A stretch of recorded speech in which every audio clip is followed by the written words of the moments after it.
the new executive produced by Jordan Peele horror. It's a genre mashup. Let's do that. So it is a horror movie slash football sports film called Him. Little bit of a religious connotation in the name too. It would sort of imply it. Only I think because the movie itself also reinforces this idea that you have to be a sort of a god, or think of yourself in these sort of like extreme levels in order to achieve a certain level of success. And that's what basically the whole. That's what that's what you're going to get out of the movie. That's like the crux of the film. That's the crux of the film. Yeah. The movie basically is about a young kid who's been watching football all his life and bred to be a quarterback someday in a major, a football team. And particularly his favorite one, the Saviors, who has their... Wait, the team is called the Saviors? The team is called the Saviors. Kind of hit it a little hard with the religious connotation. No. Let me tell you, the symbiology in this movie is thick and heavy. And this is part of my problem. We'll get to that in a minute. It sounds like it's about as subtle as a heart attack. There is no subtlety in this. Okay. The problem, I think, isn't that. They're letting you know. Well, you know what? So let me just continue. All with right, the, tell us with the the situation premise. first before you get too into the weeds. Okay. The child whose favorite football player is the quarterback of the Saviors, who is Isaiah White, played by Marlon Wayans, who, I mean, the character he runs away with the movie. From what I've seen in the trailer, he is an absolute fantastic lunatic in this movie. Basically, the kid grows up. He's now looking to be a major draft, but then there's a major accident to him, or rather, not so much. You know what? Let me correct that. It's not an accident.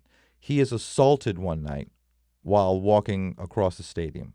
That injury later on sort of sidelines him a little bit. He comes back into the draft not really ready. So his manager, or rather his sports agent, sets him up with an opportunity to go to a special football camp, sort of intensive program, one-on-one program with, wait for it, his favorite superstar player, Isaiah White. So he goes to this like bizarro camp in the middle of the desert.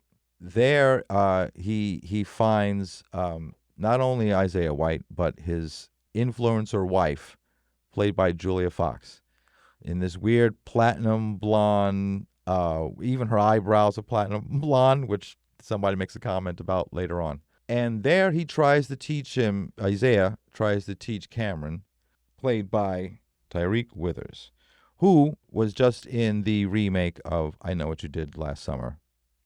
So he's a new guy on the block, but he's getting out there, and he's very good in this. He basically goes to the camp and he's ready for a sort of the sacrifice. He's ready to give it all up. He's ready to as they put it a couple of times in the movie, no guts, no glory, which as you can imagine in a horror movie, comes back at the end with a vengeance. And so he realizes that there's going to be a lot of intensity in the training, but doesn't realize to the extent of the intensity. And so along the way, he learns all about sacrifice and bloodletting and just a lot of very intense football-related horrors. It sounds like a football cult. It goes into cult-ish situations, and it doesn't necessarily present a full. Well, you know what? Yes, let's just go. Let's say yes. It does tap into it does tap into the idea of the cults and the cult mindset within the sport. The cult And of personality, the the cult of cult of fandom. the cult of male toxicity. Yeah, yeah. There's a lot that's presented that sort of the doors are opened, and at no point did they go back to try and, well, here's what we're talking about. They don't go in any further into subjects that they kind of opened. So it has like almost like the Tron problem, where like in the movie Tron they talk about, oh, this is going to revolutionize religion. It's going to revolutionize this, going to revolution, but they never really get into any. They never get into They it. just say that this stuff is going to happen, but we never ever see it. Yeah, and it's a shame because it's a beautiful movie. Like Shout out to beautifully the shot? director, beautifully shot. Justin Okay. Tipping. He does he's the co-writer, but he's the director, and he's presented a beautiful movie. It's very stylistic, but unfortunately, I have to say style over substance, because there were so many opportunities to just. Let's talk about the spine fractures that they present. Let's talk about the need to eliminate your enemy. Like even to the point of death. Kind of where is it? Why is it that we're in the society where this is what the level of what it is? This cult The level of competition sort of creating these psychopathic, sociopathic tendencies. absolutely. But so you feel like this movie, it's like, And the symbiology is just flying flat. but it's not enough to really say what you like. Well, you got all these things from it, like you could Yes, tell. there's a lot of stuff that they present without getting into any further. It's. So it just didn't dig deep enough for you. I thought that there was an opportunity that they could have at least presented one thing that, when I got to the end, justified the ending outside of, well, it's a horror movie. You know what people are here for.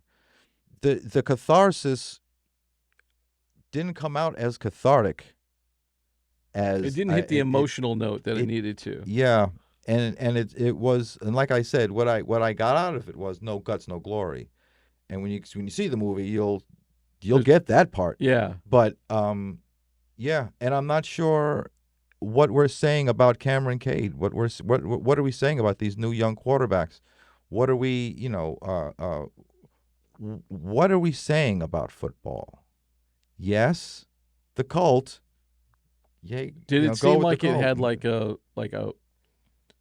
like a pro this thing, or that is the other issue? Could somebody come out of this and go, oh yeah, well, you know what that do what you got to do, just like Cameron did, and it's not saying it. So you feel like the message could be misinterpreted. It's not that kind of. Well, I don't know. Maybe upon a rewatch you would get possibly. Okay. Like I said, they throw out so much symbiology that you can go back and read into a lot of different things. Right, but but it didn't really say anything. But it didn't say anything, and just so many opportunities. I mean, even with just the mascot, there's so many. Let's go back to the mascot, and just the idea of the what you could do with the mascot. He even talks about it in the movie. He presents the idea that football was created by Indians and Native Americans, and that as soon as it was corporatized, the whole idea of football, first thing they did was make the Native Americans and Indians into mascots. And so there's this whole sort of like running thing where you want to be the star, but you don't want to be the mascot. And there's this sort of thin line between it. It could have if they just leaned in on that a little bit, even at the end, they just sort of threw everything. Yeah, I think that's kind of a problem with modern day storytelling. There's not a lot of subtext left to things, and it really is kind of like, okay, just pick a thing. Yeah. Just pick something that you want to say and drive that home, and we can go, okay, I understand, But yeah, yeah. Right. Or even if you're presenting, you're not necessarily answering any question. You're presenting a question. But you still have the feeling. You still get the emotional resonance with it.